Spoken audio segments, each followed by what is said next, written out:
Bonjour à toutes et à tous et bienvenue encore une fois à une nouvelle conférence midi 2025-2026 du CRIJAD. Aujourd'hui, on accueille Émeline Pierre, qui est prof en littérature des langues françaises. Sa conférence est la suite aussi d'un projet qu'elle avait déposé pour les subventions du CRIJAD pour organiser un colloque super intéressant sur la dictature de Duvalier en Haïti et la littérature, spécifiquement les polars, dont elle va nous parler davantage aujourd'hui. Donc, cette présentation vise à explorer les entrelacements entre les polars et la mémoire collective, à une œuvre récente qui jette un nouvel éclairage sur une période sombre, souvent sous-estimée. Sur Riz Caraïbes de Stéphane Père dépend la brutalité du régime duvalieriste en Haïti, alternant entre des moments clés, 64, 71 et 86, pour dresser un portrait de cette dictature. Au centre de cette fresque se trouve Rosalie Adolphe, un personnage inspiré de la tristement célèbre Rosalie Bosquet, alias Madame Max Adolphe.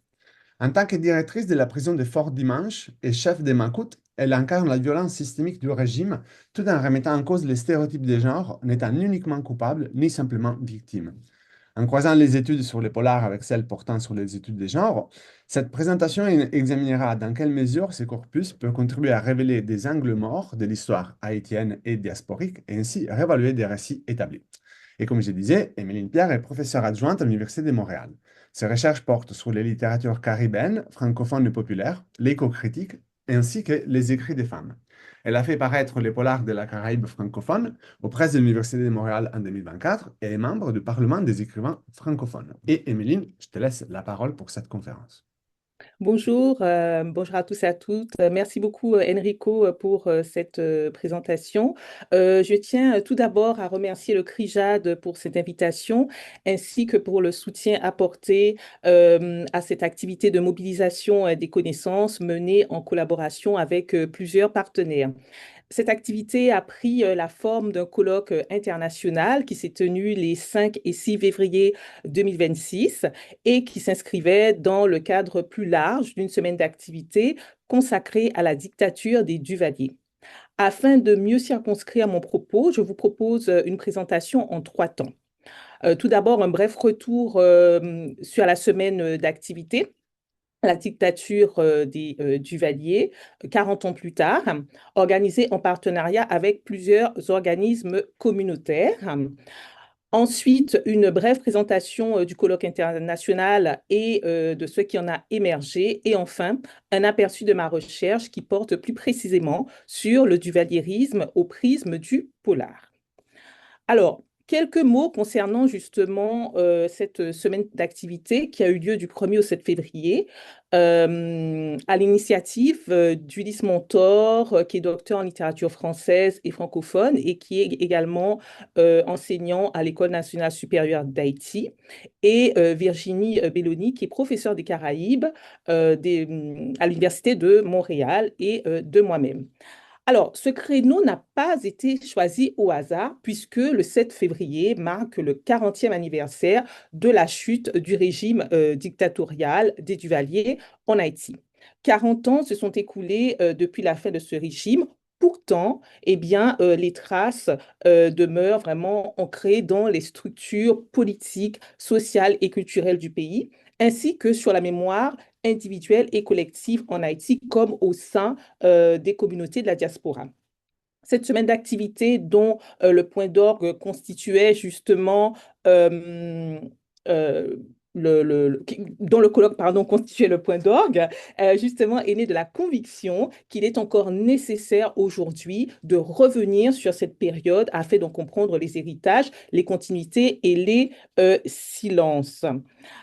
La semaine à la fois commémorative et scientifique s'est ouverte par une exposition. Je passe à la prochaine diapo.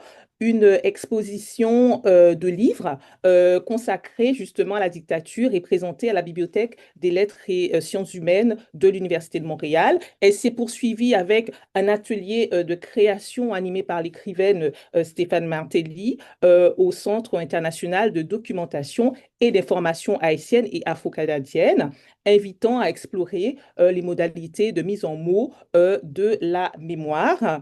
Une table table ronde a ensuite réuni des historiens, journalistes et linguistes autour des liens entre la dictature duvaliériste et la langue créole au sein du Comité international pour la promotion du créole et de l'alphabétisation.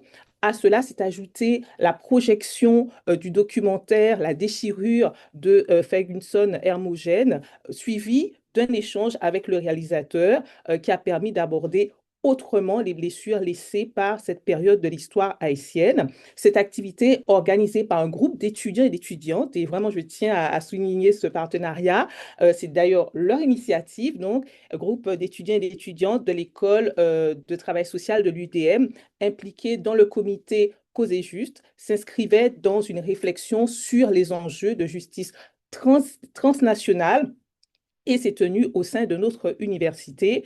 Et à l'issue de cette journée a été lancé le colloque au Sidika, où une minute de silence a été observée en mémoire des victimes de ce régime. La semaine s'est clôturée à la Maison d'Haïti avec la projection du film Le dernier repas de Maryse Le Gagneur, suivi d'une discussion avec la réalisatrice. Il s'agissait à travers justement cet ensemble d'activités, de favoriser un dialogue entre les institutions universitaires et communautaires dont les savoirs sont souvent minorés dans le champ académique. Ce volet hors des murs, pensé dans une perspective pluridisciplinaire et interdisciplinaire, nous a permis de réfléchir aux mécanismes de répression, mais aussi aux formes de résistance développées par la population haïtienne, y compris en situation de diaspora. Ce qui m'amène justement à mon second point.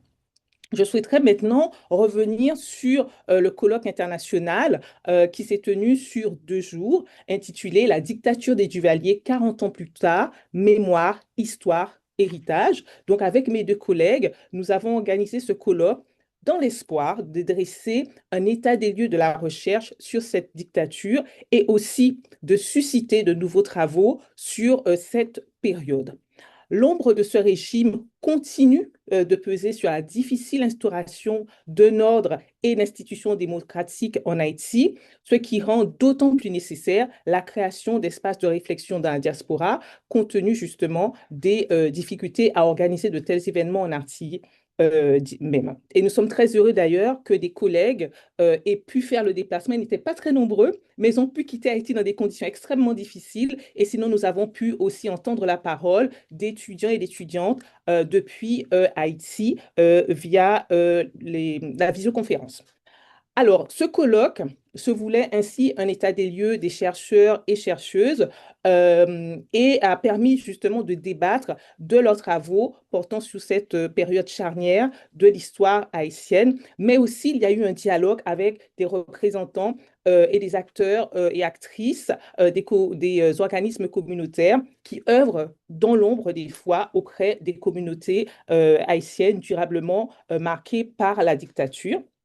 Et compte tenu justement du tabou et du silence qui entoure les crimes commis par ce régime, ainsi que de leurs répercussions en Haïti et au-delà, ce colloque visait à ouvrir une réflexion collective autour des notions de justice, d'impunité et de droits humains. Et l'objectif, c'était en plus de cela, eh bien, de s'assurer qu'il y ait une production, mais peut-être aussi une transmission des mémoires dans un contexte où l'histoire de la dictature a longtemps été marginalisée. Alors, avec plus de 40 conférencières réparties sur 9 panels, il a constitué un espace d'échange avec les disciplines, les expériences et les générations, et ce, dans une perspective de décolonisation des savoirs. Ce travail se poursuivra avec la publication des actes du colloque prévus aux presses de l'Université de Montréal, ainsi qu'avec la mise en place d'un réseau de chercheurs et de chercheuses en études sur le duvalierisme, manière de soutenir la recherche sur ces questions. Et enfin, dernier prolongement, eh bien, le site Colloque Duvalier 40, qui a été créé à l'occasion justement du colloque et a vocation à devenir une ressource de référence sur cette thématique, site que nous comptons continuer à améliorer. Nous espérons, ce faisant, comme l'a bien décrit mon collègue Ulysse Mentor, pouvoir répondre, et je le cite, à une véritable commande sociale en ce qui touche à la mise en lumière du duvalierisme. Et j'en viens maintenant à mon troisième et dernier plan, à savoir un aperçu de ma recherche. 1964, ville de Jérémie, à l'ouest d'Haïti. Une fumée grasse et blanche s'échappe d'abord de l'avant du pavillon. Dans la ruelle désertée, l'escadron campe là, en un vague demi-cercle, face au perron de la maison. Une dizaine d'hommes, certains en uniforme beige de soldats, le fusil en bandoulière ou à pied. D'autres, tout de noir vêtus, un pistolet ou une machette à la main. Accroupis ou debout, ils observent chacun à leur niveau la maison de style colonial de la famille Sansaric, lentement se consumer. Toute la nuit, ils ont tabassé, violé et tué selon les ordres, mais surtout selon leur inspiration. Tel est l'incipit de ce roman Furie Caraïbes. Haïti, 1986. Tandis que la dictature de Jean-Claude, surnommé Baby Talk, Jean-Claude Duvalier s'effrite sous la pression des soulèvements populaires, l'emprise des tontons macoutes continue de hanter l'espace social. C'est dans ce moment de basculement historique que Stéphane Père, également journaliste d'investigation à Radio France, situe Furie Caraïbes, paru en 2024. Un roman qui prend toutefois racine dans une blessure plus ancienne, le massacre de Jérémie en 1964, au cours duquel la famille Sansaric est anéantie, femmes, hommes, enfants et aînés confondus. Seule survivante de l'opération menée par 62 miliciens envoyés de Port-au-Prince au nom de la sécurité nationale, Sibylle porte l'héritage d'une répression politique qui place d'emblée le récit sous le sceau de la violence duvalieriste. Si les exécutants de cette nuit de barbarie sont presque exclusivement des hommes, une figure déroge à la règle. Rosalie Adolphe, épouse du ministre de la Santé, chef des miliciens et directrice de Fort Dimanche, personnage historique d'ailleurs que Stéphane Père va intégrer au roman. Bras droit de Duvalier et responsable d'une part importante de l'appareil répressif, elle fait l'objet d'un serment de vengeance que Sibylle formule avec détermination. Pourtant, ce n'est qu'en 1986, à la faveur de sa rencontre avec Jacques, un narcotrafiquant opérant dans un contexte de délitement du régime, que cette vengeance devient envisageable. Au cœur de ce récit se joue un face-à-face entre deux subjectivités féminines antagonistes, celle de Sibylle, qui est victime et rescapée, et celle de Rosalie, incarnation de la terreur d'État. Ce conflit qui relie étroitement l'intime et le collectif dépasse l'élucidation d'un crime. Il ouvre une enquête sur les mécanismes de domination, les logiques de pouvoir du duvalierisme et les impasses mémorielles laissées par la dictature. Dès lors, on se pose la question suivante. Comment Furie Caraïbes utilise-t-il le genre du polar pour interroger la mémoire de la dictature duvalieriste et élaborer une forme de justice symbolique là où l'État haïtien a échoué à reconnaître et réparer la violence politique? Nous faisons l'hypothèse que Père utilise les codes du roman noir pour transformer l'enquête en un acte de mémoire où la quête de vérité vise plutôt à redonner voix aux survivantes et aux survivants et à contrer l'oubli. Dans ces perspectives, nous analyserons comment Furie Caraïbes utilise les conventions du polar pour se constituer en un récit de la dictature. Ensuite, nous étudierons la confrontation entre Sibylle et Rosalie au prisme du genre et des rapports de domination. Enfin, nous allons considérer l'écriture comme un lieu de mémoire où l'enquête restaure la mémoire et offre une réparation, au moins symbolique, là où les institutions ont échoué. Ce qui m'amène à mon premier sous-point, donc le polar comme récit de dictature, comme vous le voyez à l'écran. Dès son ouverture, Furie Caraïbes revendique une posture d'authenticité en inscrivant son récit dans une temporalité historique qui se veut précise. Le paratexte égrène des jalons majeurs 1804, 1957, 1971 et 1986 qui structurent les 28 chapitres et rappellent que chaque entrée narrative s'adosse à un événement daté. L'incipit pardon, lui-même, que je vous ai lu tout à l'heure, installe une lecture étayée par des faits historiques. La couverture reproduit par ailleurs une photographie authentique de Madame Max Adolphe, arme à la main, immédiatement lisible dans l'iconographie d'oppression duvalieriste, tout en affichant la mention sélection prix Polar du roman historique noir, indice de l'interaction entre la fiction et le réel. À l'instar de Haïti, des écrivains Anthony Phelps et Gary Clan, pardon, roman policier publié en 1985 sur le massacre de Jérémie, ouvrage réédité sous le titre Le massacre de Jérémie 30 ans plus tard, l'œuvre de Père prolonge une lignée testimoniale qui refuse le silence entourant les exactions. S'il recourt au procédé du noir, c'est-à-dire une enquête, des fausses pistes, des zones d'ombre, des courses-poursuites, enlèvements, exécutions, etc., Père en déplace la finalité. L'investigation ne vise plus la résolution de crimes circonscrits, des meurtres de masse, mais le dévoilement d'un dispositif où s'entremêlent la milice des tontons macoutes, le narcotrafic, une corruption systémique et l'appareil d'État. À cette dimension s'ajoute l'effet de réel produit par la précision des noms, des titres et des fonctions attribuées aux acteurs du régime, dont la culpabilité diffuse est aussitôt signifiée. La narration énumère ainsi des membres de l'élite politico-administrative dont les noms apparaissent à l'écran. René Chalmers, qui était ministre des Affaires étrangères, Jean-André Rousseau, qui était également ministre de la Justice, ou encore Max Adolphe, qui était ministre de la Santé. À ces responsables institutionnels répond la liste des tortionnaires identifiés, avec des prénoms, mais si on est un peu au fait de l'histoire d'Haïti, on peut identifier de qui il s'agit.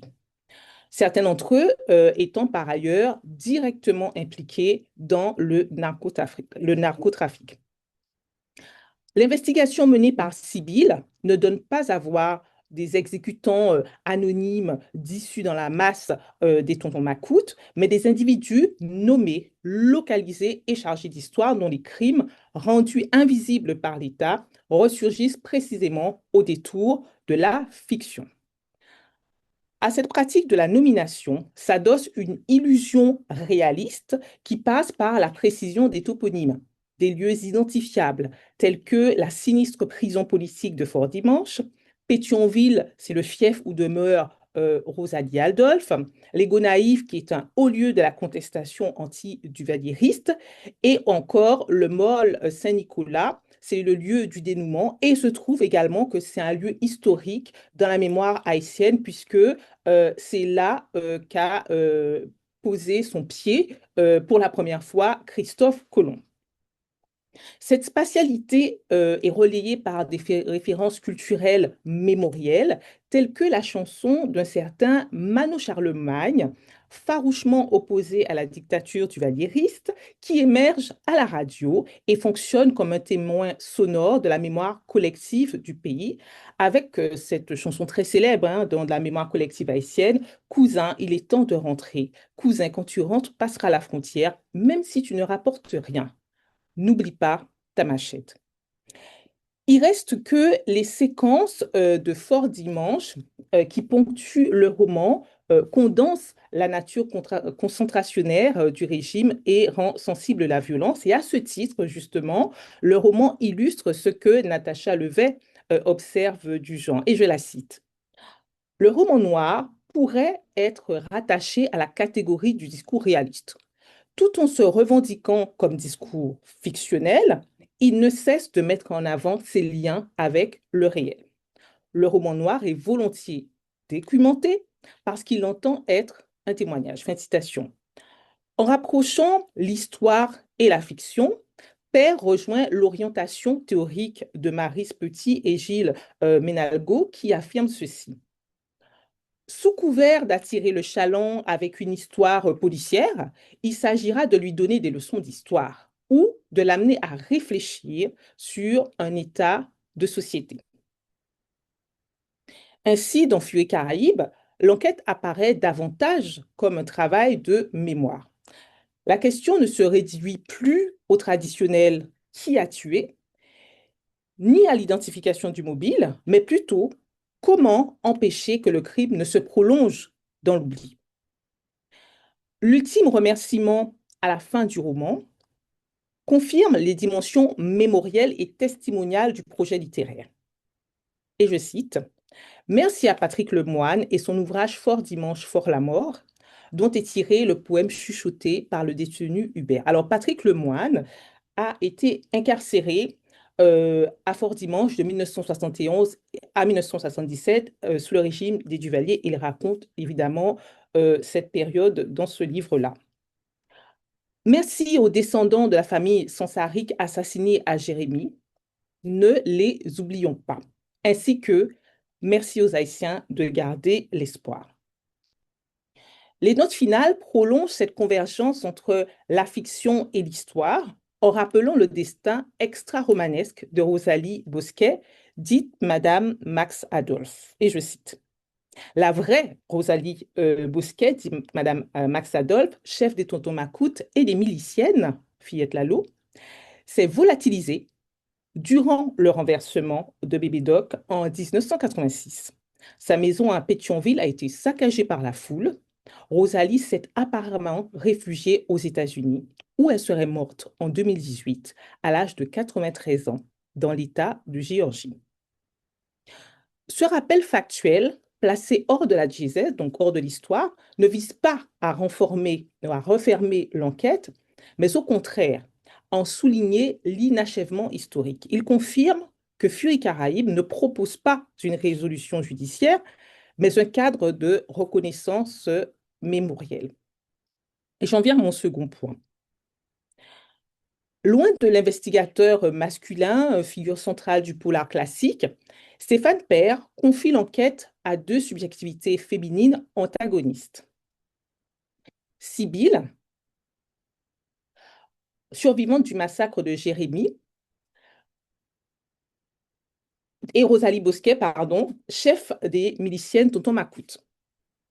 Descendante de la famille Sansaric décimée en 1964, Sibylle porte en elle un trauma individuel qui s'élargit à un trauma collectif.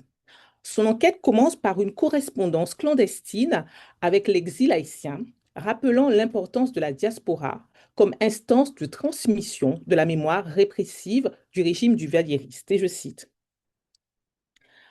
les témoins les plus proches de ce drame ont tous fui Haïti, terrifiés pour aller à l'étranger. Alors, pour aller à l'étranger, mais elle obtient des noms, quelques adresses. Et durant les mois suivants, de retour à Port-au-Prince, elle envoie à l'aveugle une salve de lettres enflammées vers Montréal et New York précisément, principalement. À ce curieux jeu du hasard, une tante lui répond à l'été 1983. Anita, la troisième sœur de son père, entame avec elle une correspondance prudente. Puis, devant la sincérité évidente de Sibylle, une relation s'installe. Sibylle note des noms, ceux de plusieurs Macoutes, tous membres d'une sorte d'escadron sanguinaire nommé les Têtes Calées. Elle lui donne aussi le nom d'une femme au service direct de Papadoc, une certaine Rosalie qui se nommait la Tata Macoute. L'idée de venger sa famille ne la quitte plus. Ces interrogatoires à la dérobée menés par lettres débouchent sur un processus de revanche qui culmine en 1986 lorsqu'elle transmet l'adresse du colonel William, qui a réellement existé par ailleurs, à Jacques, un rival narcotrafiquant dont les acolytes sont froidement exécutés lors du célèbre carnaval de Jacmel, le contraignant à la fuite dans un effet d'inversion symbolique. Naguère chef macoute redouté, il devient à son tour celui que l'on pourchasse. Ce moment signale le passage d'un régime testimonial centré sur l'accumulation de preuves un régime d'action où s'exerce une forme de justice. Sibylle est également militante. Je vais citer ce passage qui dit ceci. On ne montre pas ses tripes, on ne montre ses tripes, pardon, que lors de réunions privées que Sibylle organise avec les autres en périphérie de Port-au-Prince. Des personnalités sont invitées en toute discrétion, des hommes d'église, des politiques, des exilés rentrés clandestinement en Haïti. Sibylle relie les bonnes volontés, ses camarades la surnomment la couseuse.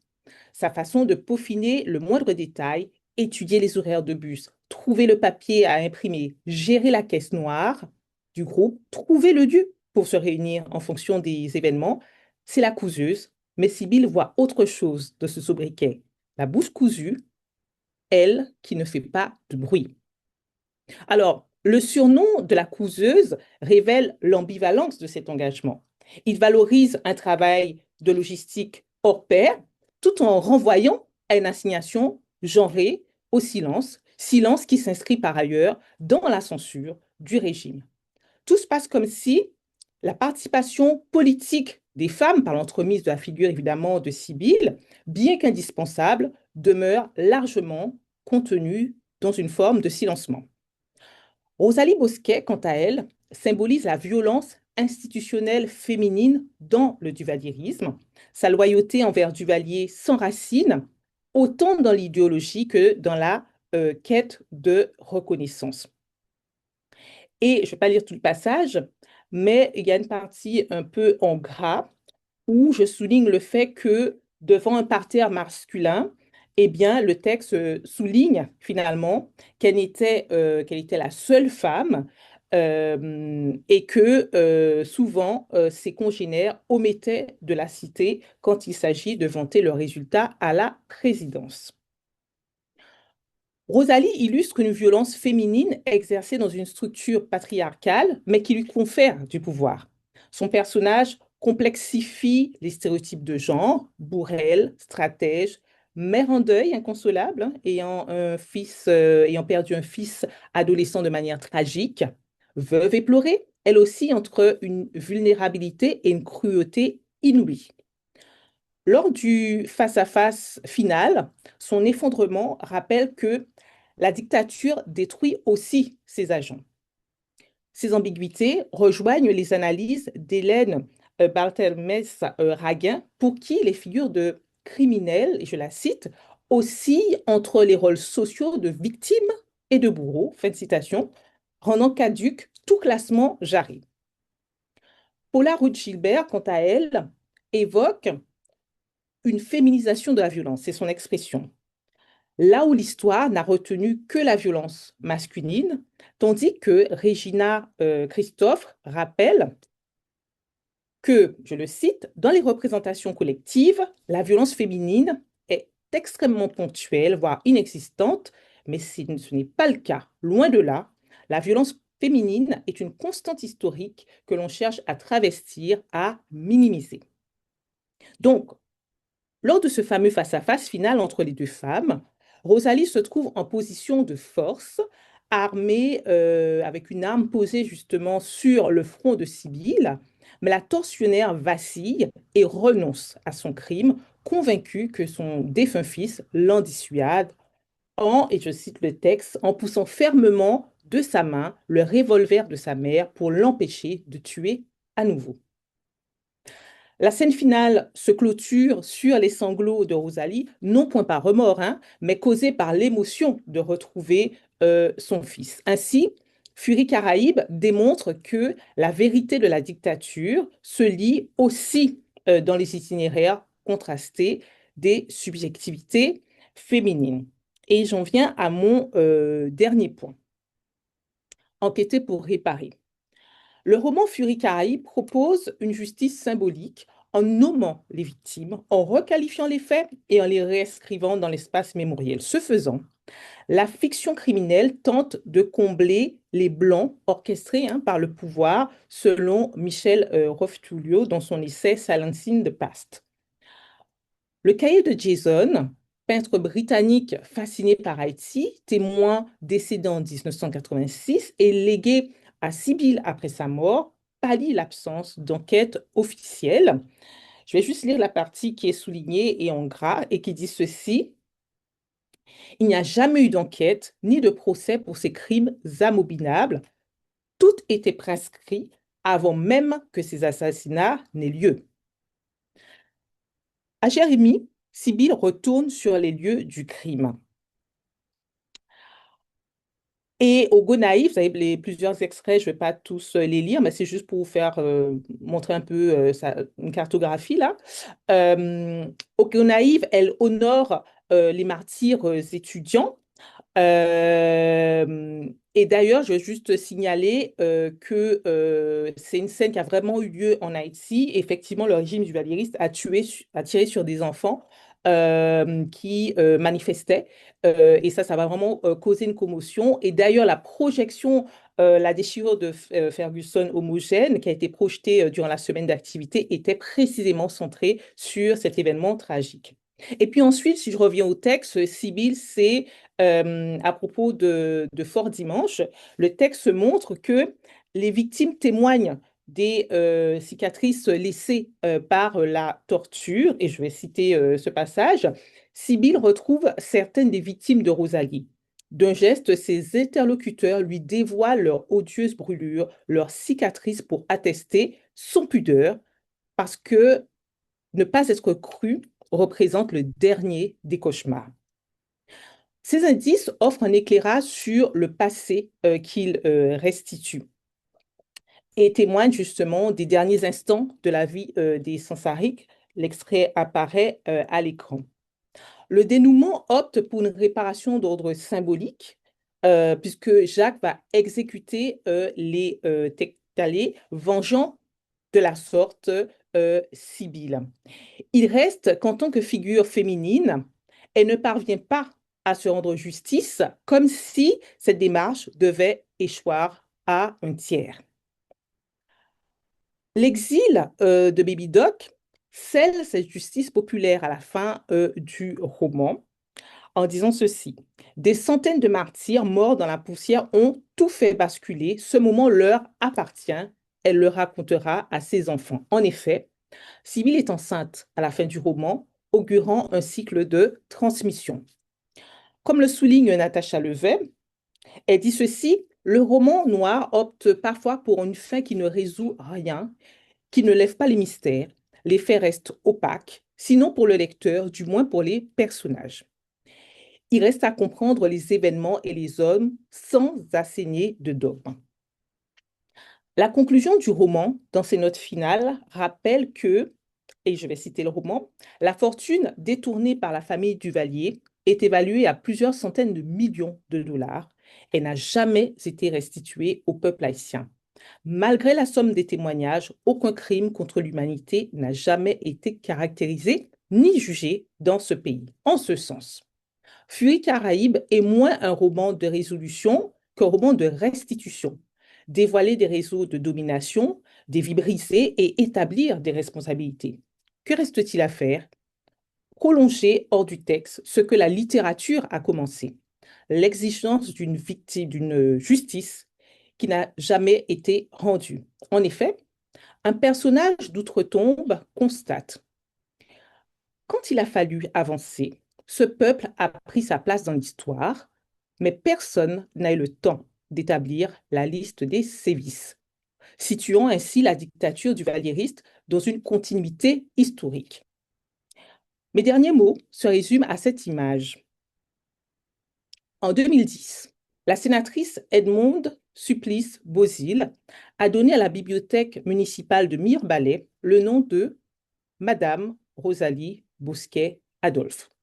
Par ce geste, le nom de cette figure féminine a été inscrit dans l'espace public, transformant l'institution culturelle en un véritable site de mémoire, réhabilitant l'héritage duvalieriste et soulignant la reconnaissance institutionnelle accordée à son parcours.